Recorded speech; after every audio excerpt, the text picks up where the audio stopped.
Good evening. Welcome to the Leader's Edge. Tonight is Season 4, Episode 5.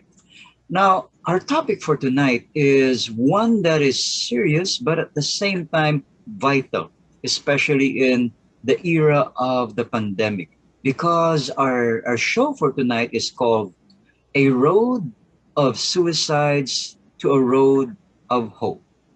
A question I'd like to pose to you, my dear viewers, is have you suffered so much that you felt like life was no longer worth the fight, to keep on going? Our guest will share his recovery, but more importantly, connect to those who've lost hope, as you once did. Overcoming extreme difficulties in life and coming out a winner is something that all of us want, but often it eludes us. Our guest has made it his mission, his advocacy, to make life more meaningful by helping others overcome their own difficulties. Let me introduce our guest a little bit better.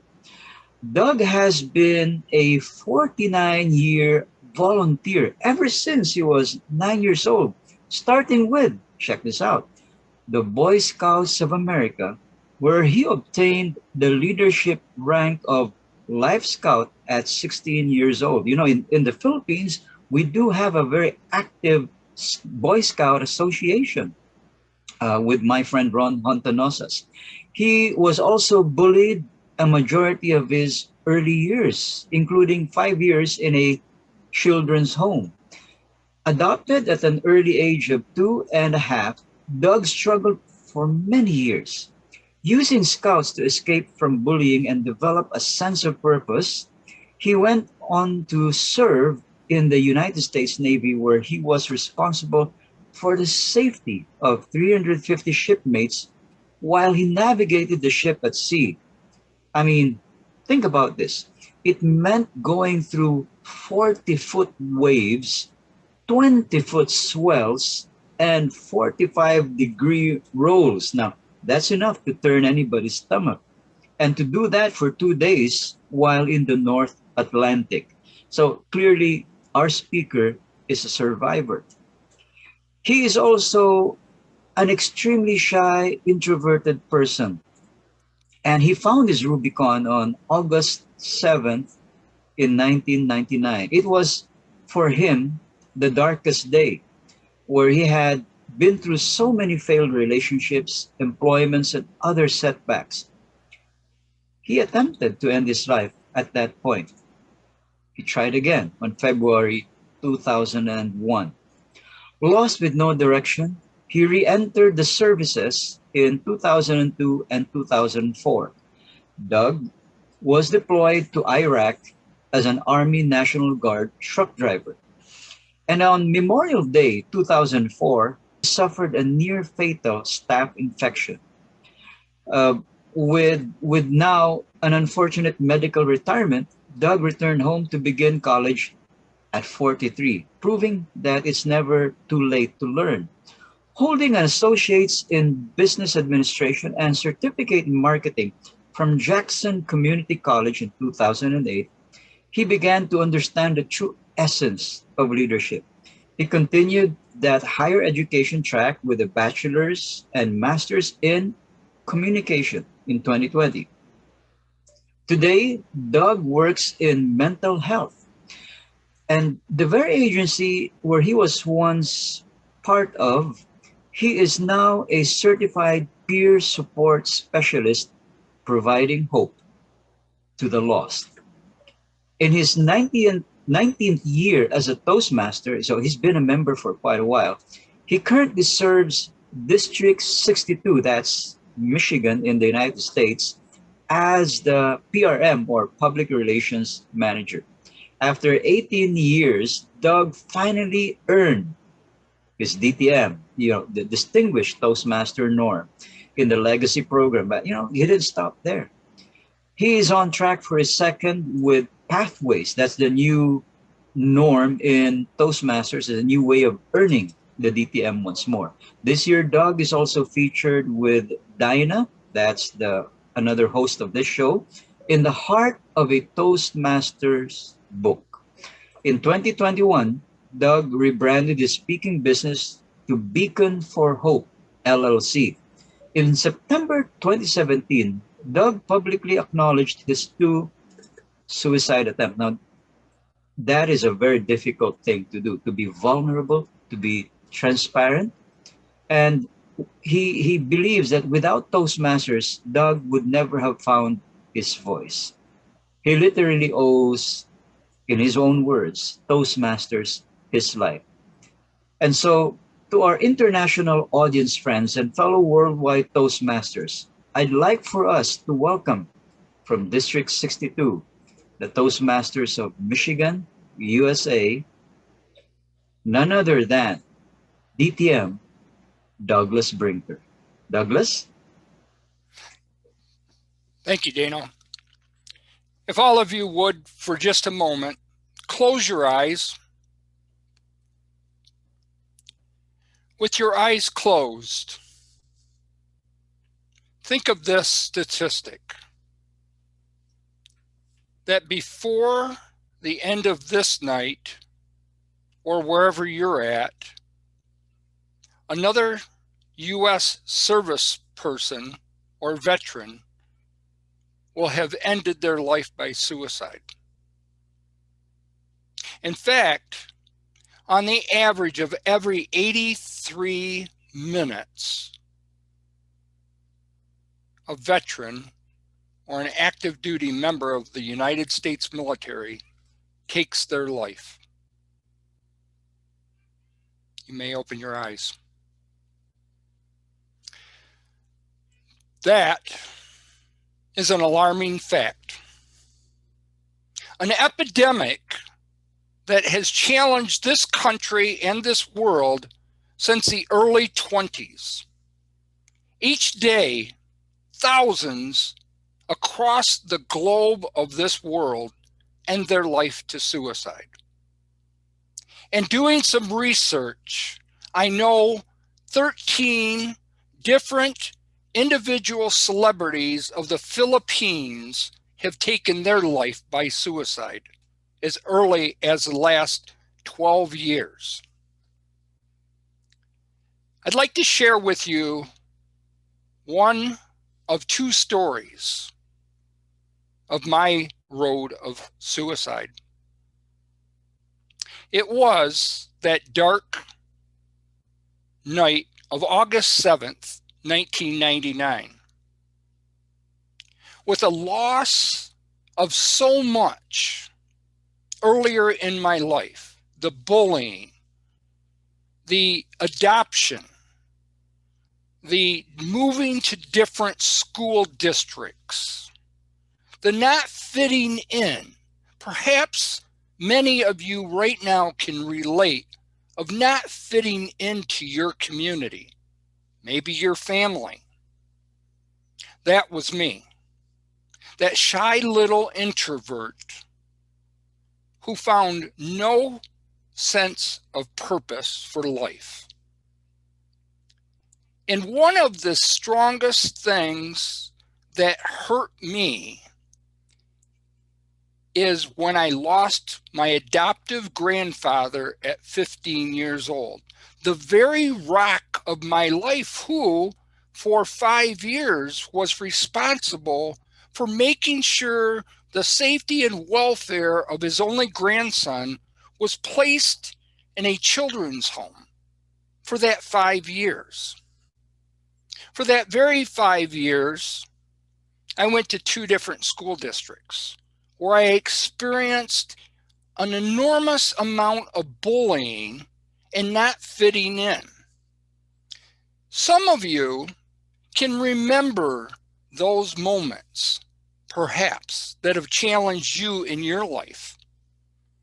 And that was the plaguing moments in my life early on where I never saw no hope. I never saw no reason to want to be a leader because I had no direction of what leadership was even about. And so on that August 7th dark night, I made that first attempt.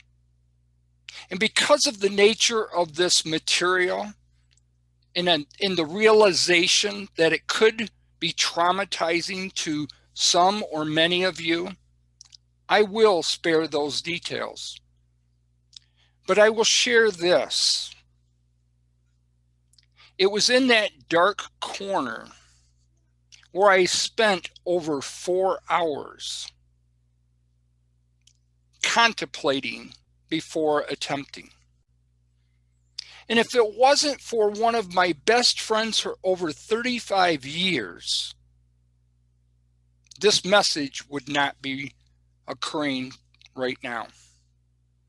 It was because of him that reached out, that gave that arm of assistance and took me to the emergency room. For the next 3.5 weeks, I spent up on the mental health unit, getting psychiatric evaluation, support groups, one-on-one therapeutic counseling. You might think that happens to many people every day. Yes, it does, sadly. And after that 3.5 weeks, I got out, was discharged, and began receiving mental health service therapy. Here's the challenge, though. Because of my ignorance and my nearsighted of wanting to heal, I didn't attend my therapy sessions on a regular basis. I chose when I wanted help. I chose when I was going to take those antidepressants and other psychotropic drugs to help stabilize my mood. And sadly, if you don't do something on a continuous basis, there are consequences for that. Many of us have been through so many challenges in our life. Many of us have thought about, why am I here anymore? And one of the things that I learned early on, once I did start attending therapy regularly, was if you want something bad enough, you have to be all in to receive the benefit. And so it was them early years of 1999 and 2000 that I finally started soaking in those benefits of mental health therapy. And you think, he's doing quite well. One word of caution. Just because someone appears good on the outside doesn't necessarily mean the same reflection as being transmitted on the inside. I still had that no relationship feeling. That's endless employments that had no meaning in my life other than a few dollars to earn in my wallet.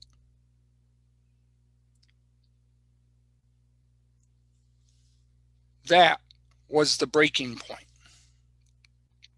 All of those little things, all those little adversities that had been building up since I was 8 years old is what led to that first attempt.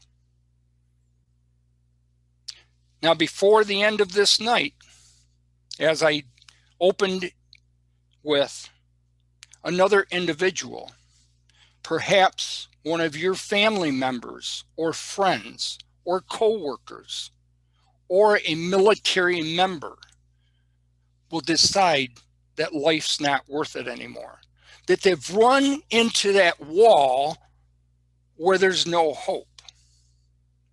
And they'll decide tonight is their last night of taking a breath. That is where I was at in 1999. That is where that story is on pause. I'll now take some questions because I know there's many of you have so many questions that you are wanting to ask. Dino? Okay, Doug, I'm asking in behalf of all of those who are watching our show and are no doubt very curious about your experience. So I'll start out with something very fundamental.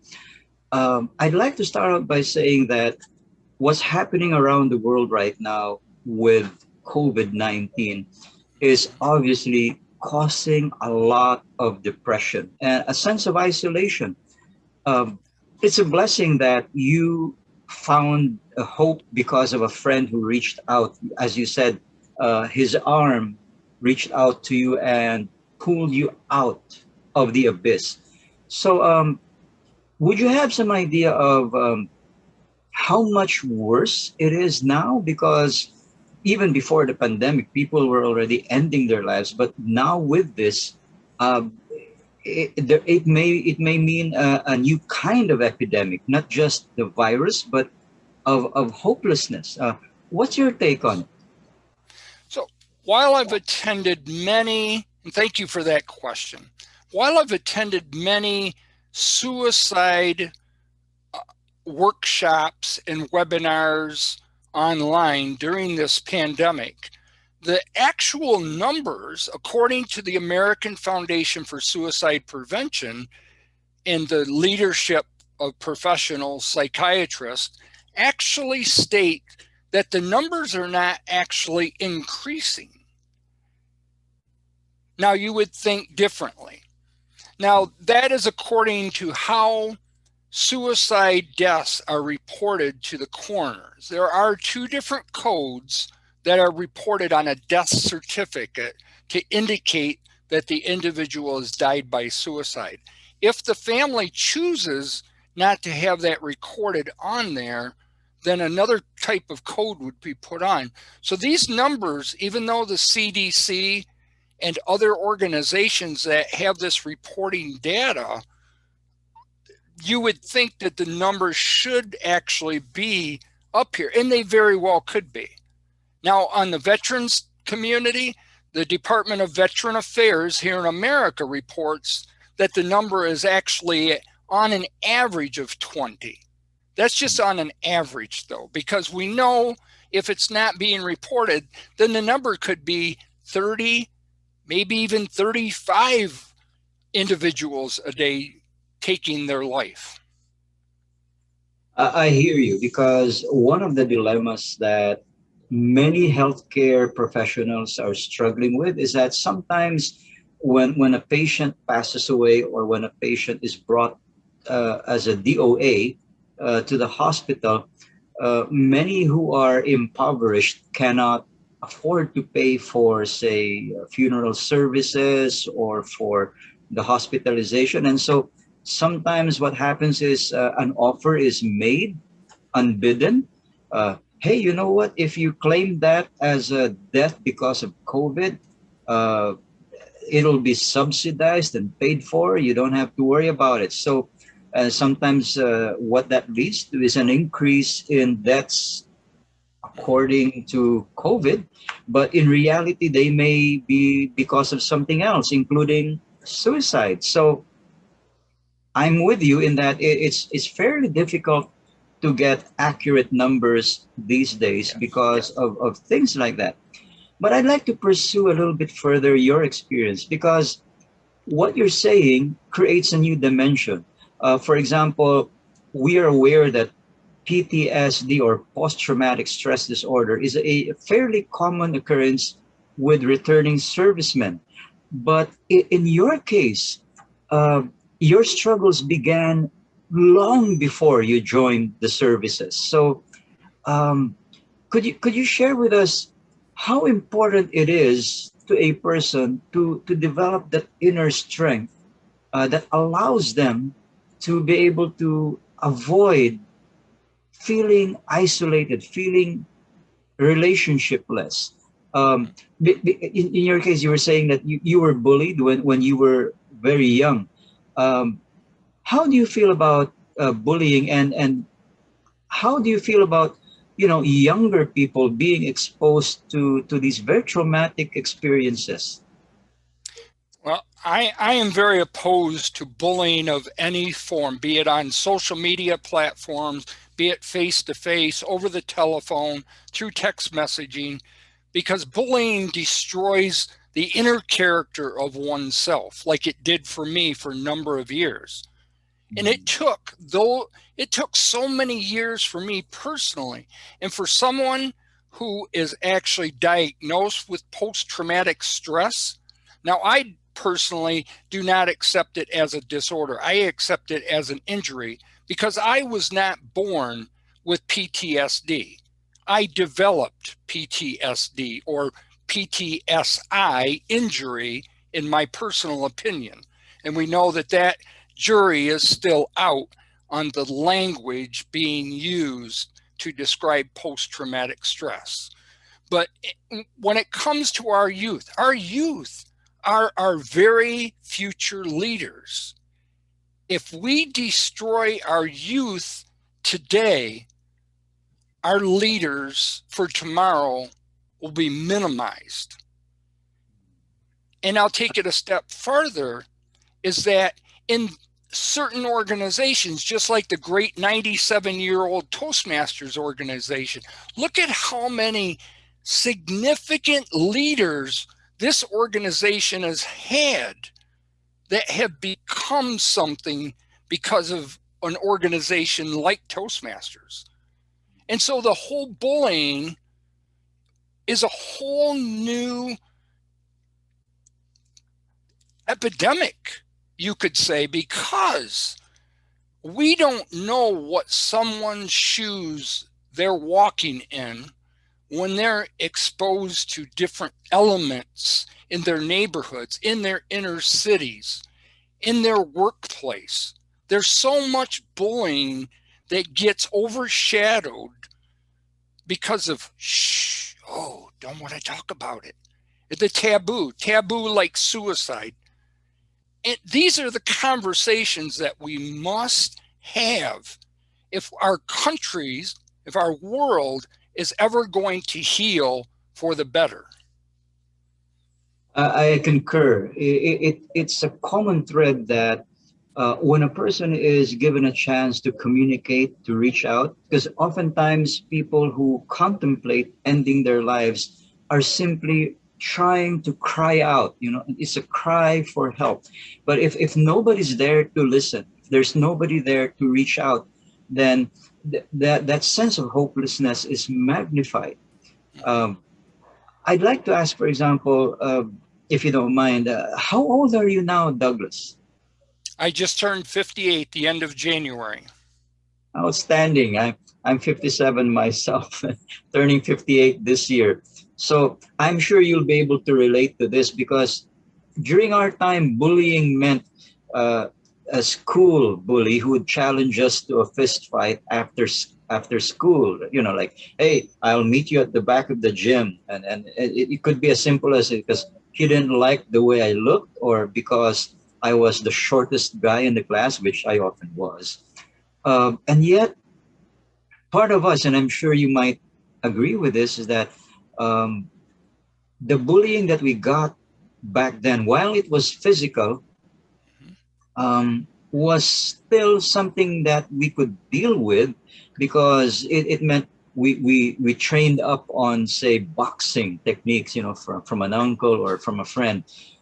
Children these days experience bullying on a totally different level. Thank you for what you said about social media being one common place where they can be bullied incessantly. Um, what message would you have for, say, like, parents to detect, how can they tell if, as you correctly pointed out, people go shh about things like these and they tend to keep it to themselves? What would be some signs that we should be looking for? So, one of the obvious signs is the disconnectedness that your young child is having. Perhaps they are not as talkative, not as outgoing. Maybe they're not as connected to their circle of friends as they once were.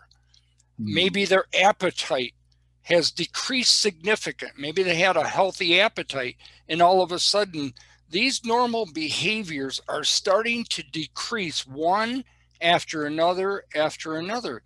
If you just put your hands over your eyes and say, "Oh, my son or daughter is having a bad day," no, your son or daughter might be getting ready to contemplate ending their life. And they're just waiting for that pushed moment to break through and put them over the edge where I once was at.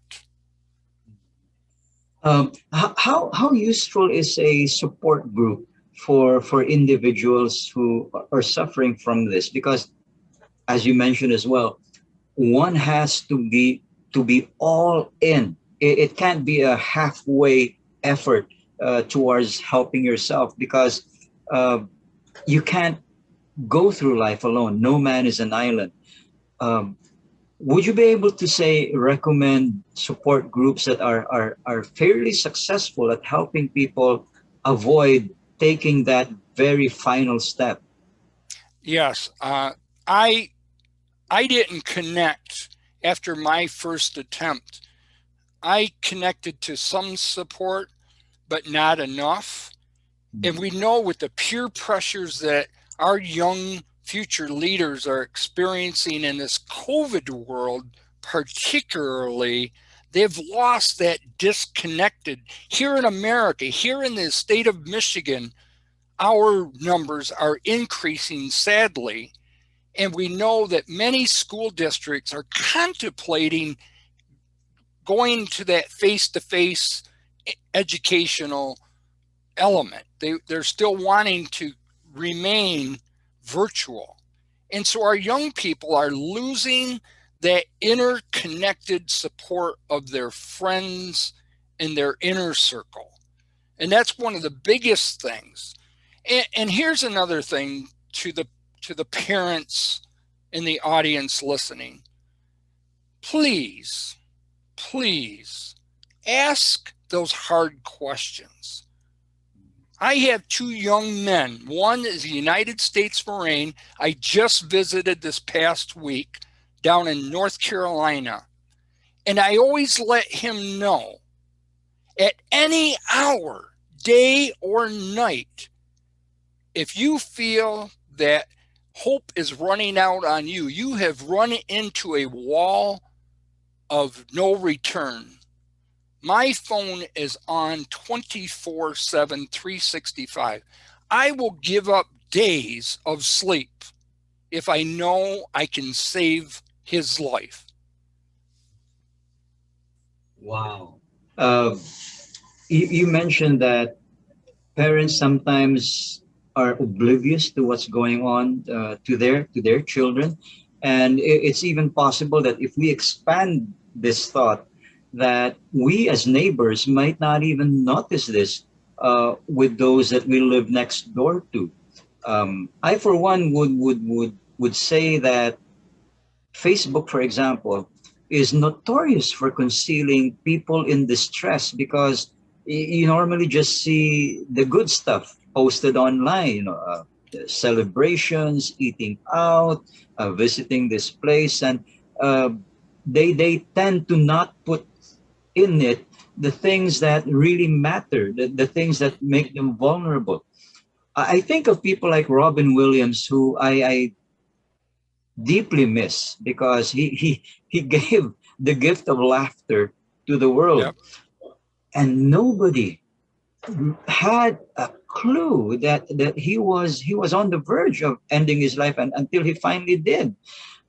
Except for a few posts maybe that he said, um, some of the people who are closest to you are often the ones who will make you feel loneliest. So what's your take on this? Because we're losing important people, helpful people, because of this. Well, you have to pay attention to the messages, Mm. verbally, non-verbally. People will display certain behaviors. And even though I cannot entirely remember that dark first attempt, I'm sure that the weeks leading up to that moment, I probably said or displayed some sort of behavior. But because I didn't have a large support group of friends, if you only have a handful or less, and you're not around that handful or less on a regular basis, how are they going to know if you say, you know what, and I just hate my life, I just wish I could disappear? Those are keys. And and the other element to this is, now I don't know the details behind so many of our great lost celebrities of this world that we've lost to suicide. But I'm sure in my heart that if we explored deeper the weeks leading up, there were conversations that might have been said, or there might have been those hints of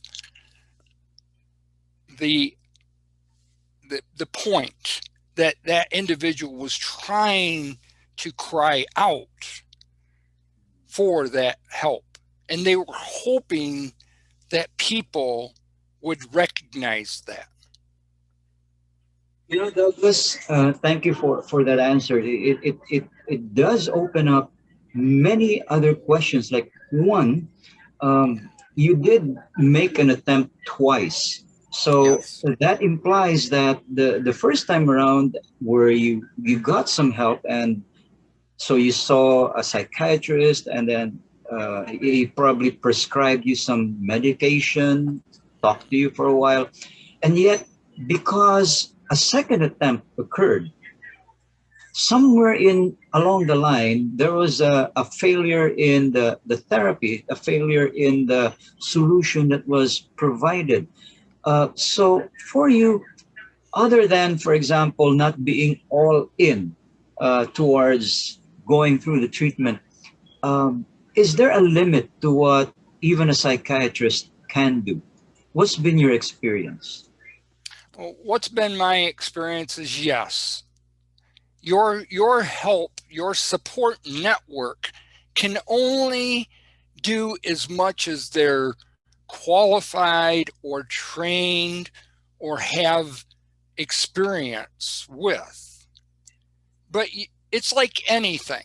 It's just like if someone throws you a rope in the water, or a buoy of some sort, if you don't grab a hold of that device, they can't pull you in.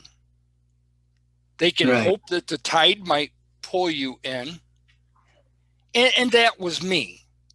I was so narrow minded when it came to accepting support because of all the mistrust that I've developed with poor relationships and everything else that were struggles in my life. I ignored probably the best support networks that were really trying in my best interest to really help. And while mental health is such an important discussion today, individuals need to know that organizations like the one that I now work for, we are here 24/7, 365 to throw you that buoy for hope. Thank you for that reassurance. I've always felt that there's something lacking when you hear your healthcare provider, a psychiatrist, say, "Okay, Dino, we're here for say like an hour. So you have to tell me what's been happening in your life. Have you been taking your meds? Things like that." And that's all hunky dory until the hour is over because there's another patient waiting outside. And so you go home, and then when you get home, you realize how empty essentially that session was, because all you have now is a prescription, and somehow still feel very, very isolated because there's nobody there to act as a support. So I'm glad that you mentioned that you now belong to an organization that can provide that kind of support. But I'd also like to ask, based on your experience, uh, would there be times when, say, psychotherapy be more helpful than simply psychiatry? Yes, every element of support has its limitations. Hmm. And just like what I now provide our community of those in crisis coming in, I can teach you the importance of coping skills in mindfulness, in meditation, and grounding techniques. But if you fail to want to take a hold and fully develop a support network, it's said in mental health, those who are enabling the problem are the ones that you have to say goodbye to, unfortunately. Because if you're going to continue to submit yourself to those support individuals who are enabling you to remain feeling down, feeling hopeless, feeling left out and emptied, you are never probably going to recover. And I had to say goodbye to some long-standing friendships, people that I felt, unfortunately, were toxic to my recovery. And while everybody has a different support network, don't be afraid to take and ask for additional supports, because you don't know what the next person next to you has been through. Perhaps that person is me. Perhaps that person has been in so many dark moments of their life. They've developed a playbook of things that get them through on a day to day to day basis. And that's important for everyone to understand. It isn't just mental health, it's anything in life. You choose whether your glass is half empty or half full. And that's what led me up to February of 2001, when I didn't attach myself like I should have. I put those blinders on. I turned my back. Nope, sorry, I've already been there. Nope, it didn't work last time. It's not going to work this time. Same result. Same result. Here's the difference, friends. That light bulb of hope. A good quote I'm reminded of is hope is being able to see that there is light despite all of the darkness. When I accepted that there was light trying to penetrate through, that's when hope started to set into me. And I submitted myself back into the United States military. I disciplined myself to deploy voluntarily to Iraq. The injuries that are life-altering now, I don't feel sorry. I don't want no one to feel sorry, because I tell so many people I'm actually on my 8th life. I'm like a cat. I'm a human cat, and I'm on my 8th life. And it's by the grace of God that finally showed me my purpose. And while right now, many of you are in so many dark places of your life, know for someone that for 49 years has pulled and pulled and pulled himself up that ladder, that hope, helping one person every day, is real, and it does exist only if you want it to.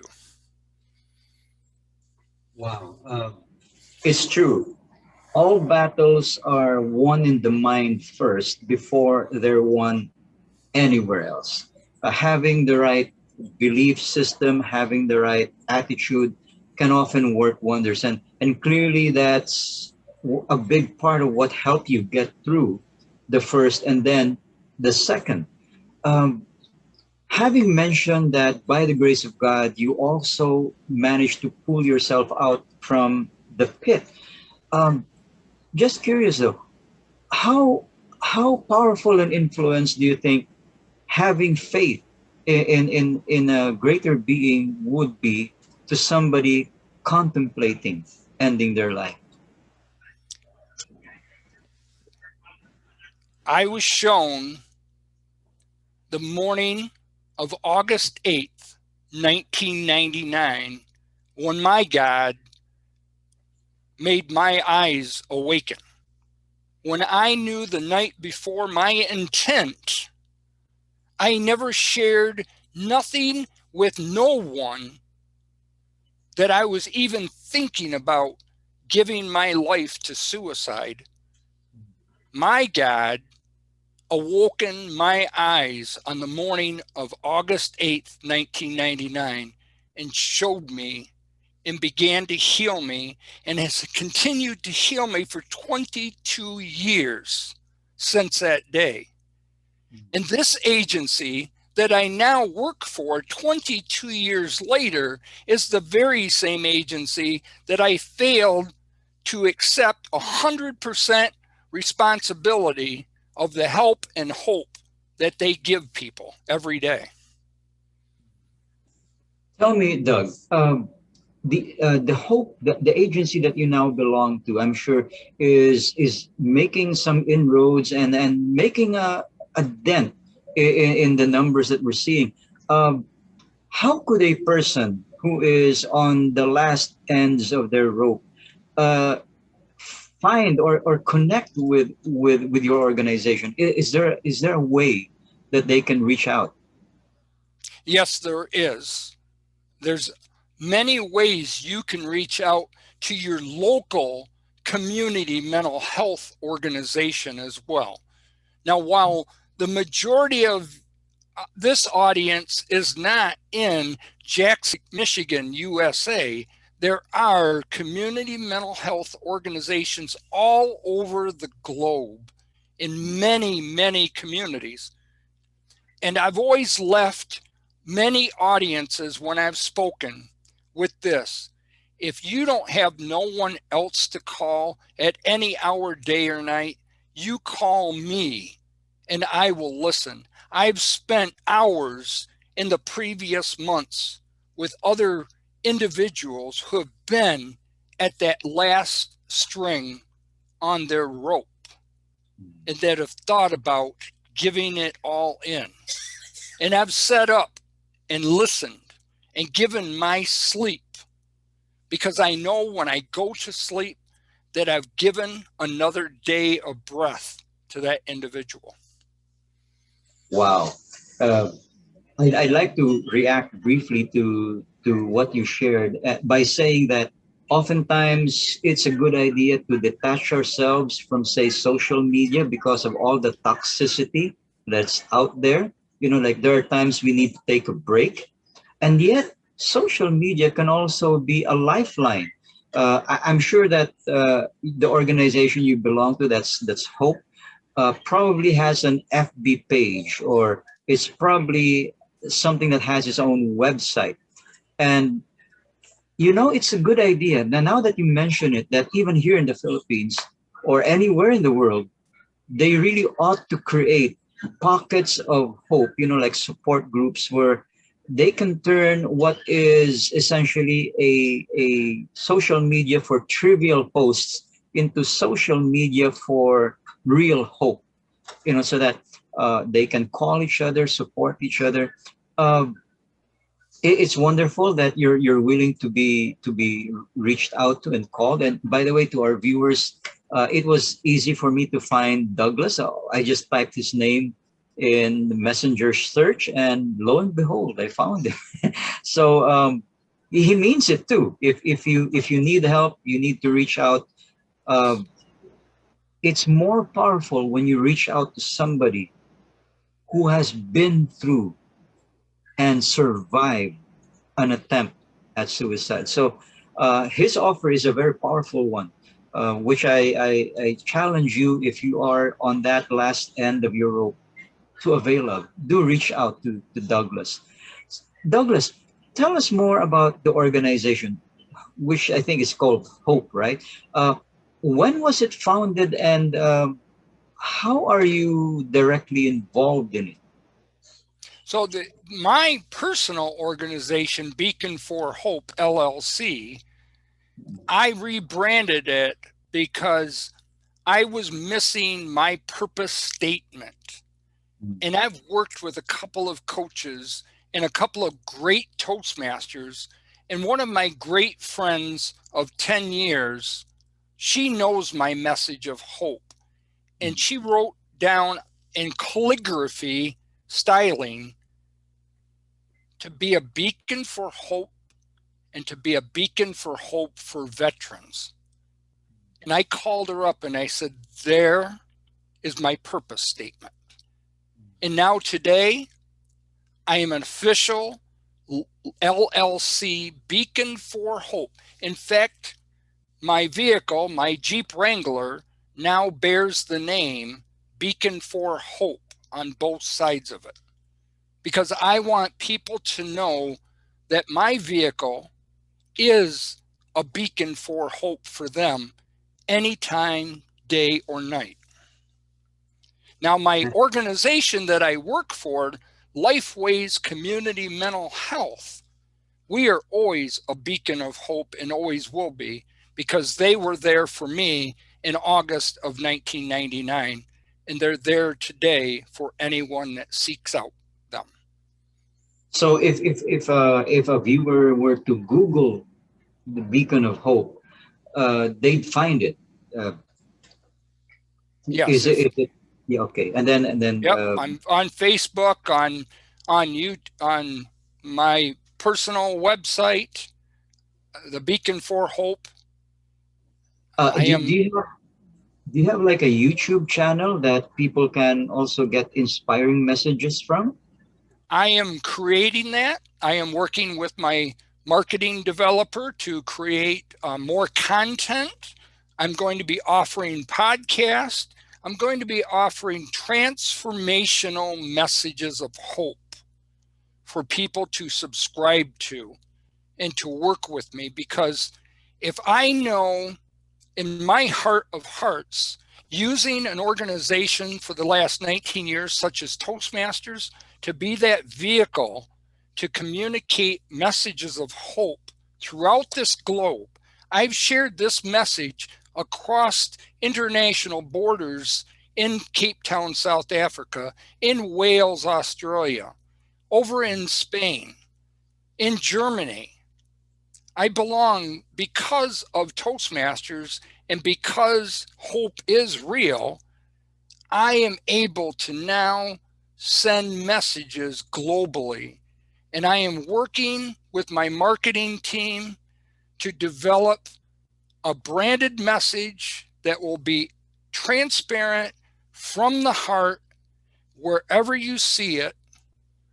That beacon will always be burning brightly, because hope, helping one person every day, does exist. I'm curious, Douglas. You mentioned that you were painfully introverted, especially when you were still a young man. And I know that you have a very strong independent ethos, because if you join the when you join the Boy Scout, that's drummed into you to be able to survive in the wilderness, even live off the land, as it were. um, who can we credit with having invited you to a Toastmasters club and made you the excellent speaker that you are today? Well, I don't remember, because it was originally in April of 1991 that Okay, I that's a long first walked time. into my first Toastmaster meeting, but I will credit so many mentors along the way.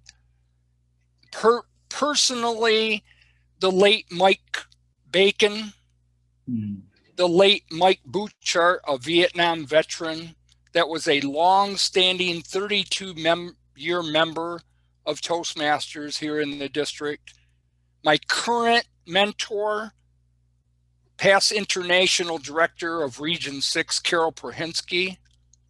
And no one can forget the ever-glowing and most sparkling Cheryl Roush, Oh, yeah. who, because of her, found my story in 2013 and brought 36 international contributing authors like Dinah and others from around the globe to Cincinnati, Ohio for the Toastmasters International Convention.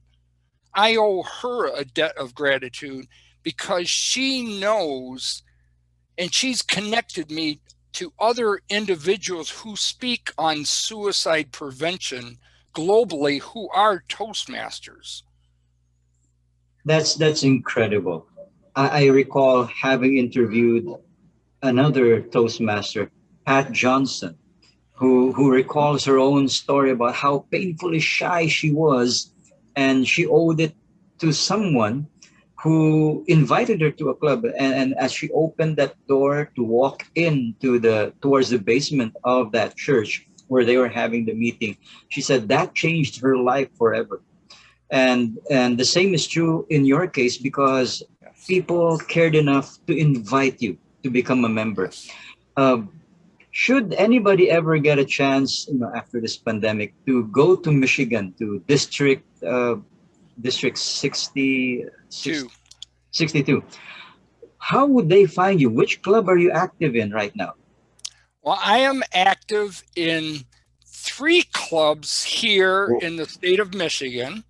A club that meets on Wednesday morning, 7 a.m., which is 7 p.m. Philippines time. I also belong to a club that meets at noon on Wednesdays, the very club that I joined originally in 1991. And then on the third Saturday from 9 until 12 Eastern Standard Time, I belong to the C Division Advanced Speakers. And now I also belong to Great White North, that meets on Sunday nights at 6 p.m., and Smedley One Club of California, that meets at the first and third Tuesday at 10 p.m. Eastern Standard Time, where the late Dr. Ralph C. Smedley first started Toastmasters in Smedley One Club. I am now a member of. Well, that's certainly an honor. uh, the founder of Toastmaster, his club is now have it has you as part of its membership. So to our viewers, I'd like for all of you to consider how lives like Douglas's has been changed. Lives like Cheryl, Pat Johnson has been changed by this movement. And if somebody should invite you, please don't turn them down. At least have a look, see if it's something that could benefit you, because as we've heard from Douglas' own story, it has transformed him completely and enabled the skills that he has now to be able to help other people worldwide. So Douglas, if you had like a parting word to share with our audience, upcoming events, things that you'd like them to know, what would it be? There was never a night or a problem that could defeat sunrise or hope. Right now, my international friends, right now, one of your coworkers, one of your closest friends, perhaps, sadly, one of your very same family members has run into that wall of no hope, no light at the end of the tunnel. Here's what I have as a closing thought. If it wasn't for the grace of God, if it wasn't for support networks over the last 22 years, and if it wasn't for my now 18-year-old niece who attempted 6 years ago to end her life and now is studying psychology here in Michigan, I don't know if my hope would have continued to be as strong as it is. But know this, someone does care, that you do matter, and that this right here, this is my message of hope, of new hope for you. I wear all of this as my personal reminder. I wear this band because the war within me was 20 years. This is my reminder that hope really does exist. And that if you're ever, as genuine as my heart is, if you're ever at a point where you feel that hope doesn't exist for you, please reach out to me by any means possible, and I will stop what I am doing if I can save your life. Awesome, awesome. Thank you so much for that heartfelt offer to help those who are at the end of their rope. Again, so just to quickly summarize, you're saying that uh, it's not too late. Reach out to somebody, join a support group, listen to your doctor, follow everything that he says. You have to be all in. Uh, Maybe even join Toastmasters so that you can learn to communicate your feelings. You can be open about it. And to find you and your organization on FB, and that you are willing to help out 24/7 to anybody who absolutely needs it. So at this point, I'd like to represent the group by saying thank you so much, Douglas, for sharing your time and sharing this very powerful, heartfelt message, because people need it. And I don't think they'll ever stop needing it, because the world is still in the process of figuring out how to survive. And so, on behalf of the Leaders Edge hosts and crew, thank you so much, Douglas. It's been a humbled and welcoming honor. Okay, so ladies and gentlemen, as we end our episode tonight, I just like to remind everybody of what's coming for season 4, episode 6. It's called How to Be Excellent in Challenging Times. Our guest then will be Rosemary Raphael, who's going to talk about how to sustain a business beyond the first 10 years and what factors are involved in becoming a strong leader in your industry, how to be consistent.